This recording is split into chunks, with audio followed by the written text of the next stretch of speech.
السلام عليكم ورحمة الله وبركاته. الحمد لله رب العالمين وبه نستعين. سبحانك لا علم لنا إلا ما علمتنا إنك أنت العليم الحكيم. وقال الله تعالى: وإذا سمعوا ما أنزل إلى الرسول ترى أعينهم تفيض من الدمع مما عرفوا من الحق يقولون ربنا آمنا فاكتبنا مع الشاهدين. برادران اسلام، پردہ نشین خواتین، آج کی تراویح میں 7واں پارہ آپ نے سنا ہے. میں نے جو آیت تلاوت کی ہے وہ 7ویں پارے کی پہلی آیت ہے. تو اس پہلی آیت کا ترجمہ سنیے. اللہ فرماتے ہیں، اور جب وہ رسول کی طرف نازل کردہ کلام یعنی قرآن سنتے ہیں تو آپ ان کی آنکھوں سے آنسو بہتے ہوئے دیکھتے ہیں، اس وجہ سے کہ انہوں نے حق کو پہچان لیا. وہ کہتے ہیں کہ اے ہمارے رب، ہم ایمان لے آئے، پس تو ہم کو بھی ان لوگوں کے ساتھ لکھ دے جو گواہی دینے والے ہیں. یہ 7ویں پارے کی پہلی آیت ہے. یہ آیت کے بارے میں تمام مفسرین کا اس بات پر اتفاق ہے کہ یہ آیت اللہ کے نبی کے زمانے میں خاص کر کے ایک بادشاہ اور اس کے ساتھیوں کے بارے میں نازل ہوئی. بادشاہ کون ہے؟ نجاشی ہے. حبشہ کا جو بادشاہ نجاشی ہے. واقعہ کیا ہے؟ اللہ کے نبی بننے کے بعد جب مکے کے اندر دعوت و تبلیغ کا کام کیے، لوگ آہستہ آہستہ مسلمان بنتے گئے، تو مکے کے کافر اور مشرک لوگ کیا کرتے؟ جو بھی مسلمان ہوتا اس کے پیچھے پڑ جاتے، اس کو ستاتے، اس کو تکلیفیں دیتے. تو جب یہ ظلم و ستم حد سے زیادہ بڑھ گیا تو اللہ کے نبی نے ہجرت کرنے کی اجازت دی. تو عام طور پر مسلمانوں میں خیال مدینے کی ہجرت کا ہے، تو مدینے سے پہلے حبشہ کی طرف ہجرت کرے. حبشہ یہ ایک ملک ہے. اللہ کے نبی نے فرمایا کہ حبشہ کی طرف ہجرت کرو، وہاں کا بادشاہ انصاف پسند ہے. وہ مسلمان نہیں ہے لیکن انصاف والا ہے، ناحق کسی پہ ظلم نہیں کرتا ہے. اللہ کے نبی نے اپنے صحابہ کرام کو وہاں جانے کی نصیحت کی، تو صحابہ کرام مدینے سے پہلے حبشہ کی طرف ہجرت کیے. تو الگ الگ ہے، واقعات لمبے ہیں، میں مختصر آپ کے سامنے رکھوں گا. تو مکے سے بہت سارے مسلمان جب حبشہ کو گئے تو وہاں کا بادشاہ جو ہے اس کا نام اصحمہ ہے، اس کا لقب نجاشی ہے، اور وہ کتابوں کے اندر نجاشی کے نام سے مشہور ہے. تو ہم اس کے لقب کے نام سے ہی اسے یاد کریں گے، نجاشی. تو یہ بادشاہ کے پاس اس کے ملک میں بہت سارے مسلمان جا کے رہنے لگے. تو ادھر مکے کے جو کافر اور مشرک لوگ تھے ان کو رہا نہیں گیا. ان کو ایک کپکپاہٹ پیدا ہوئی دل میں کہ ہمارے لوگ جا کے وہاں آرام سے رہتے ہیں، وہاں سکون سے ہیں. تو وہ لوگ کیا کیے؟ مکے کے لوگوں نے مشورہ کیا اور 2 لوگوں کا نام منتخب کیا، ایک عبداللہ بن ربیعہ اور دوسرا عمرو بن العاص. یہ 2 لوگوں کو منتخب کر کے کیا کیے؟ بادشاہ کے پاس بھیجے. تو بھیجنے کے لیے کیا کرنا ہے؟ تحفے ریڈی کرے، بڑے بڑے قیمتی تحفے، اس لیے کہ وہاں سے گھسیٹ کے لے کے آنا ہے ان کو. تو قیمتی تحفے، تحائف، ہدیے، بہت ساری چیزیں جمع کیے، اور جمع کر کے 2 لوگوں کے ساتھ جو ہے وہ ساری چیزیں دے کے روانہ کرے.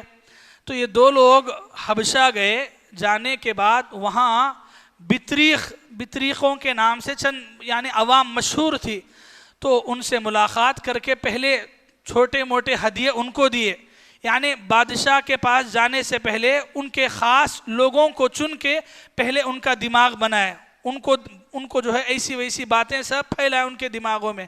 تو وہ مان لیے. تو اس کے بعد یہ پورے مل کے بادشاہ کے پاس محل میں پہنچتے ہیں، اور پہنچنے کے بعد کہتے ہیں کہ اے بادشاہ، آپ کے ملک میں ہمارے عرب کے، مکے کے چند لوگ بھاگ کے آ گئے ہیں. ان کے جملے بھاگ کے آ گئے ہیں، جو اپنے باپ دادا کا دین چھوڑ دیے، اپنے باپ دادا کا مذہب چھوڑ کے وہاں سے بھاگ کے جو ہے یہاں آئے ہیں، اور یہاں آ کے انہوں نے آپ کے مذہب کو بھی قبول نہیں کیا ہے، بلکہ ان کا ایک الگ نیا مذہب ہے، وہ نئی نئی باتیں کرتے ہیں، تو ان کے دماغ صحیح نہیں ہے، تو ہم کو ان کے گھر والوں نے، خاندان والوں نے بھیجا ہے تاکہ آپ ہمیں واپس کریں تو ہم ان لوگوں کو اپنے ساتھ لے جائیں گے۔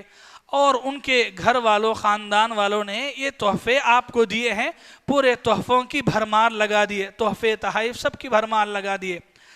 بادشاہ جیسے اللہ کے نبی نے فرمایا تھا انصاف پسند تھا، تو اس نے ایک طرفہ بات سن کے فیصلہ نہیں کیا، بلکہ کہا کہ چلو وہ لوگوں کو بلا کر لے آؤ جو لوگوں کے بارے میں ایسی باتیں انہوں نے کہی ہیں۔ تو مسلمانوں کو لایا جاتا ہے، مسلمانوں کی طرف سے بات کرنے کے لیے کون آگے بڑھے؟ تو آگے بڑھتے ہیں حضرت جعفر طیار رضی اللہ عنہ۔ حضرت علی کے کیا ہوتے ہیں؟ کیا جی؟ کیا ہوتے ہیں؟ یہ ہے ہماری ہسٹری۔ اللہ اکبر یا سلام۔ بھائی ہیں، حضرت علی کے بھائی ہیں، حضرت جعفر رضی اللہ عنہ۔ تو اللہ کے نبی صلی اللہ علیہ وسلم ان کو داعی کی حیثیت سے بھی بہت ساری خدمات ہیں ان کی۔ بہرحال حضرت جعفر رضی اللہ عنہ جو ہے بادشاہ کے سامنے جا کے کھڑے ہوتے ہیں، اور کھڑے ہو کے شروع کرتے ہیں، پہلا جملہ بولتے ہیں کننا قوما اہل جاہلیت ندعو الاصنام وَنَأْكُلُ الْمَيْتَ۔ کہتے ہیں کہ اے بادشاہ، ہم ایک ایسی قوم تھے جو جاہلیت میں ڈوب کے تھے، جہالت ایک دم زیادہ تھی، اور ایسی جہالت تھی کہ ہم پتھروں کو پوجا کرتے تھے، کوئی بھی پتھر ملا، درخت مل گیا، کنکر مل گیا، سب کی پوجا کرتے تھے، یہاں تک کہ ہماری عادتیں ایسی تھی کہ زندہ جانور کیا، مرے ہوئے جانوروں کو ہم کھاتے تھے، لوٹ مار کیا کرتے تھے، عورتوں کی عزت نام کی کوئی چیز نہیں تھی، چوری ڈکیتی زیادہ تھی، شراب پانی کے جیسا پیا کرتے تھے، تو اتنی ساری برائیوں میں، گناہوں میں ملوث تھے کہ اللہ تعالیٰ نے ایک پیغمبر کو ہمارے بیچ میں نازل کیا، جس پیغمبر نے پتھروں کے بجائے اللہ کی توحید کی طرف بلایا۔ اس نے کہا کہ مردار کھانا حرام ہے، مردار نہیں کھانا ہے، حلال جانوروں کو بتلایا، عورتوں کی عزت، عورتوں کا مقام و مرتبہ کیا ہے بتایا، چوری ڈکیتی سے ہم کو دور رکھا، ظلم و زیادتی کا انجام ہمارے سامنے بیان کیا، ہم جو جانوروں کی جیسی زندگی گزار رہے تھے ہم کو ایک انسان بنایا اور انسان بن کے جینا سکھایا، تو ہم لوگ اس پیغمبر کی باتوں پہ ایمان لے آئے، تو ہماری ہی قوم کے لوگ ہمارے دشمن ہو گئے اور ہمیں مارنے لگے، ستانے لگے، تکلیفیں دینے لگے، تو ہم مجبور ہو کے آپ کے پاس، آپ کے ملک میں آئے ہیں، اور ہمارے اسی پیغمبر نے کہا تھا کہ آپ انصاف والے ہیں، تو ہم اس امید کے ساتھ آئے ہیں کہ آپ بھی ہمارے ساتھ انصاف کریں گے۔ تو بادشاہ نے پوچھا کہ کیا تمہارے پاس کوئی اور بات چیت، کلام، کوئی اور کلام ہے اس پیغمبر کا؟ تو حضرت جعفر طیار رضی اللہ عنہ نے سورہ مریم پڑھ کے سنایا۔ حضرت جعفر رضی اللہ عنہ جو ہے سورہ مریم کی تلاوت شروع کیے، پڑھتے گئے تو اس وقت کی یہ آیت نازل ہوئی۔ اللہ تبارک و تعالیٰ نے فرمایا کہ جب قرآن کو انہوں نے سنا تو ان کی آنکھوں سے آنسو بے ساختہ نکل پڑے، بے ساختہ یعنی کنٹرول نہیں کر سکے، ان کی آنکھوں سے آنسو بہتے گئے، بادشاہ کے آنکھوں سے، اس کے جو قریبی وزیر تھے ان کی آنکھوں سے آنسو بہتے گئے۔ حضرت جعفر طیار رضی اللہ عنہ جب تلاوت ختم کیے تو بادشاہ نے ایک جملہ کہا کہ تم نے جو کلام ہم کو سنایا ہے، اور ہم جس مذہب کے ماننے والے ہیں عیسائی، وہ عیسائی تھا، کہا کہ عیسیٰ علیہ السلام پہ جو کتاب نازل ہوئی، عیسیٰ علیہ السلام پہ کون سی کتاب نازل ہوئی؟ انجیل۔ کہا کہ انجیل اور یہ کلام جو تم نے سنایا ہے دونوں ایک ہی چراغ کے دو روشنی کے جیسے ہیں، یعنی اس کا مصدر یہ جہاں سے بھی آئے ہیں وہ دونوں ایک ہی ہیں، سیم ہے، ایسا کلام لگ رہا ہے۔ پھر بادشاہ نے کہا کہ مجھے تو ان میں کوئی چیز ایسی نہیں لگ رہی ہے. پھر کہا کہ تم ہمارے ملک میں رہ سکتے ہو, چھوڑ دی. تو اب یہ جو کافر مکے سے آئے تھے ان کو رہا نہیں گیا. اب ان کو ایک دم ان کے ہوش و حواس اڑ گئے کہ ہمیں اتنے سارے تحفے تحائف لا کے رکھے, سب کچھ کیے, اور آخر ہماری بات نہیں مانے. تو اس دن چلے گئے. پھر دوسرے دن آئے اور آ کے, چونکہ عیسیٰ علیہ السلام کو مانتے تھے بادشاہ اور اس کے حواری دوسرے لوگ, آ کے کہا کہ یہ مسلمان, یہ لوگ جو ہے عیسیٰ کے بارے میں غلط سلط باتیں کہتے ہیں, ایسی الٹی باتیں. آ کے بولا بادشاہ کے سامنے. تو بادشاہ نے پھر بلا کے مسلمانوں سے پوچھا کہ عیسیٰ کے بارے میں تم کیا کہتے ہو. حضرت جعفر رضی اللہ عنہ پھر آگے آئے اور انہوں نے کہا کہ ہوا عبد اللہ ورسولہ وروحہ وکلمتہ القاہا الی مریم. کہا کہ عیسیٰ اللہ کے ایک بندے ہیں, اس کے بھیجے ہوئے ایک رسول ہیں, اس کی روح ہیں, اور اس کا ایک کلمہ ہے. کلمہ یعنی کن فیکون, اس ایک کلمے سے اللہ تعالیٰ نے عیسیٰ کی پیدائش کی. تو کہا کہ اس ایک کلمے کو اللہ نے مریم کی طرف القاء کیا اور عیسیٰ علیہ السلام پیدا ہوئے. تو عیسیٰ علیہ السلام کے بارے میں قرآن جو کہتا ہے وہ باتیں بادشاہ کے سامنے ویسے ہی سنائیں. تو بادشاہ اپنی کرسی سے اٹھا اور اٹھ کے ایک کاڑی جو سامنے پڑی ہوئی تھی, ایک کاڑی کو اٹھایا اور اٹھا کے کہا کہ ہم نے انجیل میں عیسیٰ کے بارے میں جو پڑھا ہے اور تم نے جو عیسیٰ کے بارے میں سنایا ہے اس میں اور اس میں اتنا برابر بھی فرق نہیں ہے. یعنی کہ اتنا باریکی سے جو کچھ کہا گیا وہ اتنا ہی تم نے سنایا ہے. تم نے نہ کمی کی ہے نہ زیادتی کی ہے, بلکہ برابر تم نے سنایا ہے. اور اس کے بعد بادشاہ نے اعلان کیا کہ یہ جو دو لوگ آئے ہیں, جتنے تحفے تحائف ہدیے لا کے دیے تھے وہ تحفے نہیں ہیں, وہ رشوت ہے. انہوں نے ان مسلمانوں کو لے جانے کے لیے مجھے تحفے کے نام پہ رشوت دیا, ان کو واپس کر دو.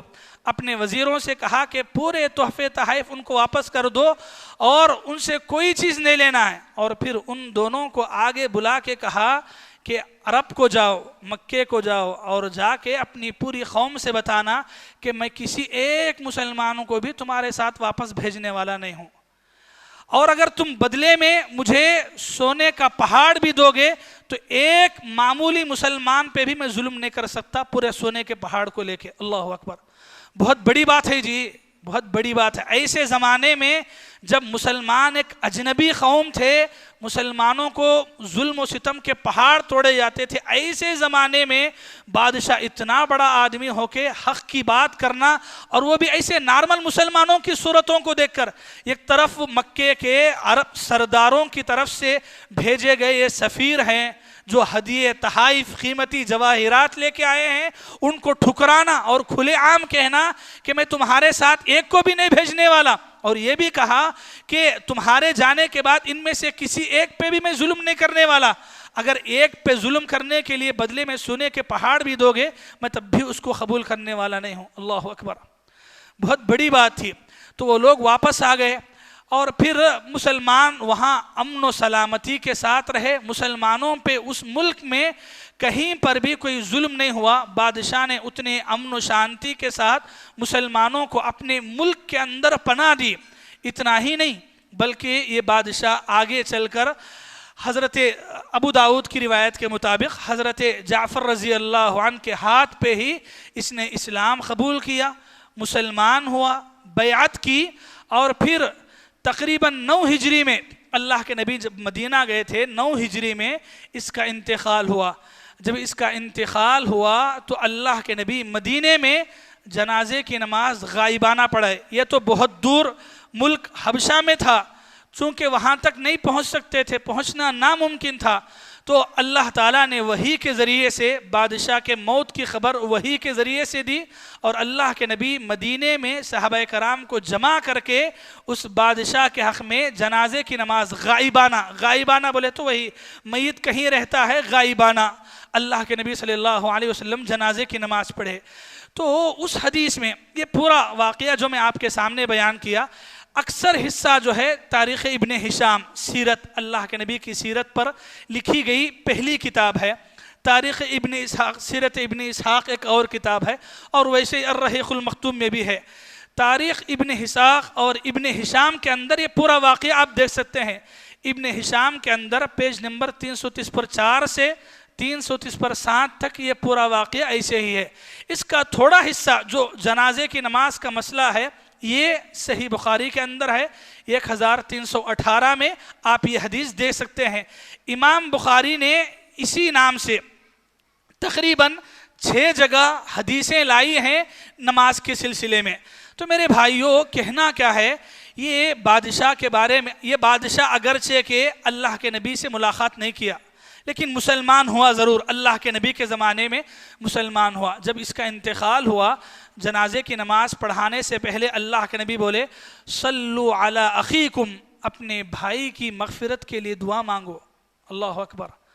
اللہ کے نبی نے کہا کہ تمہارا بھائی ہے، صحابہ سے کہا کہ تمہارے بھائی کے حق میں مغفرت کی دعا کرو، اس کی جنازے کی نماز پڑھو۔ پھر اللہ کے نبی جنازے کی نماز خود پڑھائے اس بادشاہ کی۔ تو میرے بھائیوں، واقعہ اپنی جگہ بہت ساری عبرتوں کو لیے ہوئے ہے۔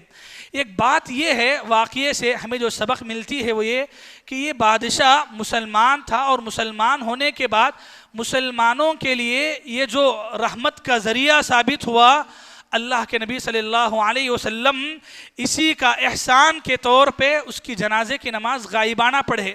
اللہ کے نبی کی زندگی میں پہلی مرتبہ ہے جہاں اللہ کے نبی صلی اللہ علیہ وسلم جنازے کی نماز غائبانہ پڑھ رہے ہیں، غائبانہ نماز پڑھ رہے ہیں، پہلی مرتبہ ہے۔ تو اس کی خدمت کیا ہے، اس سے اندازہ لگا سکتے ہیں۔ دوسری جو بات آپ کے سامنے بتانا ہے وہ کیا کہ قرآن مجید، قرآن اللہ تعالیٰ کا ایسا کلام ہے، آپ سوچیے ذری دیر کے لیے۔ وہ بادشاہ جو ہے قرآن پڑھا، جی قرآن پڑھا بادشاہ، وہ قرآن نہیں پڑھا، صرف قرآن، بولیے صرف قرآن سنا۔ تو قرآن کے جو آیت میں آپ کے سامنے پڑھا نہیں، تو اس میں اللہ کیا فرماتے ہیں؟ پہلا لفظ وَإِذَا سَمِعُوا، جب انہوں نے قرآن کو سنا، قرآن سنے تو بے ساختہ ان کے آنکھوں سے آنسو آ گئے۔ یہ قرآن اللہ رب العالمین کا ایسا کلام ہے، آپ دل لگائیں، دل لگا کے پڑھیں تو بات اور الگ ہے، لیکن کم سے کم جو آدمی دل لگا کے سنتا ہے نہیں، سبحان اللہ، یہ رقت دل اتنا نرم ہوتا ہے، اتنا نرم ہوتا ہے۔ آج مسئلہ کیا ہے، ہم نے قرآن کو پڑھا بھی نہیں، سمجھا بھی نہیں۔ ہم جو تراویح میں سنتے ہیں ہم کو تو بوجھ معلوم ہوتا ہے، اتنے لمبے پڑھاتے ہیں، تو ہم بھی سنتے ہیں، لیکن فرق کیا ہے؟ میں اصل بات آپ کو یہی بتانا چاہ رہا ہوں۔ قرآن کی یہ آیت بتاتی ہے کہ اس نے جب قرآن کو سنا، صرف صحابی کی زبان سے قرآن سن کے اس کی آنکھوں سے بے ساختہ آنسو نکل گئے، اور وہ روایت میں ہے کہ اس کی داڑھی بھیگ گئی، اتنا رویا۔ اللہ اکبر، صرف سورہ مریم کی تلاوت سن کے۔ تو میرے بھائیوں، آپ سوچئے، کیا ہمارے دل کبھی زندگی میں ایک مرتبہ قرآن سن کے روئے ہیں؟ تو پھر ہم کوسا کلام پڑھ رہے ہیں؟ ہمارے پاس ہے قرآن ہو کے ہم اس کا کیا فائدہ اٹھائے؟ ہماری زندگی میں، ہمارے دلوں پہ اس کا کیا اثر ہوا؟ یہ سوال ہمیشہ رہا ہے مسلمانوں کے لیے کہ ایک کافر بادشاہ پہلی مرتبہ قرآن سنتا ہے تو آنکھوں سے آنسو آ جاتے ہیں۔ ہم مسلمان ہو کے زمانے ہو گئے، 10 20 30 سال ہو گئے، زندگی میں ایک مرتبہ کبھی ایک خطرہ نہیں آیا آنسو کا، تو پھر ہم قرآن ہمارے زندگیوں میں ہے ہی نہیں ہے۔ ہم رسمی قرآن پڑھ رہے ہیں، رسم کے لیے، برکت کے لیے، تبرک کے لیے، ثواب کے لیے، اتنا ہی ہے ہماری زندگیوں میں۔ جیسا قرآن آپ کی زندگیوں میں جیسے آنا ہے ویسے آگا نہیں، انسان رہ نہیں سکے گا۔ تو یہ قرآن سنیے، سننے کی عادت ڈالیے، اور ایسے سنیے۔ آپ ماشاءاللہ تراویح میں پابندی سے آ رہے ہیں، آپ مرد بھی آ رہے ہیں ماشاءاللہ، عورتیں بھی آ رہے ہیں، خوشی کی بات ہے، عورتیں اتنا کام کاج کر کے گھر کا پابندی سے آ رہے ہیں، آپ مرد بھی صبح سے لے کے شام تک کام کر کے اتنی بڑی تعداد میں آ رہے ہیں، بہت اچھی بات ہے۔ لیکن میں کہنا چاہتا ہوں کہ آپ قرآن سمجھیے، قرآن سنیے، قرآن سنیں تو یہ ارادے سے سنیں کہ یہ اللہ کا کلام ہے، اس میں میرے لیے کہاں عبرت ہو سکتی ہے۔ تھوڑا پڑھ کے آئیں، تھوڑا سمجھ کے آئیں، تو تراویح میں جو پڑھتے ہیں اس میں اور آپ کو مزہ ملے گا۔ سنتے جائیں گے تو آپ کہیں گے کہ نہیں بہت کم پڑھا ہے، اور پڑھاتے تو اچھا ہوتا ہے کہ نہیں۔ یہ کب بولیں گے؟ جب آپ قرآن سے محبت کرنے لگیں گے، ورنہ آپ کو تو یہ ٹائم ویسٹ معلوم ہوگا، آپ کو ایسا لگے گا کہ اتنا لمبا کیوں پڑھا رہے ہیں، اتنا لمبا گھسیڑ دیے ہیں، اتنے پاؤں دکھ رہے ہیں، یہ سب مسائل کیوں ہوتے؟ قرآن نہیں سمجھنے کی وجہ سے، قرآن کی محبت دلوں میں نہیں ہونے کی وجہ سے۔ یہ واقعے سے میں آپ کے سامنے بس اتنی ہی بات رکھنا چاہتا ہوں۔ قرآن اللہ تعالیٰ کا ایسا کلام ہے، پڑھنے والوں پہ اس کی رحمتیں برکتیں انگنت ہیں، لیکن پڑھنے والوں کے علاوہ سننے والوں کے دلوں پہ بھی اتنا زیادہ اثر کر سکتا ہے۔ قرآن کی یہ ایک آیت ہمارے لیے اس بات کو سمجھانے کے لیے کافی ہے۔ دعا کرتا ہوں رب العالمین سے اللہ تعالیٰ مجھے بھی آپ سبھی کو بھی قرآن سے ایسی سچی محبت کرنے کی توفیق عطا فرمائے۔ اے اللہ ہم میں سے ہر ایک مسلمان بھائی کو، بہن کو، مرد کو، عورت کو قرآن دل لگا کے اللہ کا کلام ہے یہ سمجھ کے دل لگا کے پڑھنے کی توفیق عطا فرمائے۔ دنیا سے جتنی محبت ہے اس سے بڑھ کے اللہ کے کلام سے ایسی محبت ہمیں کرنے کی توفیق عطا فرمائے۔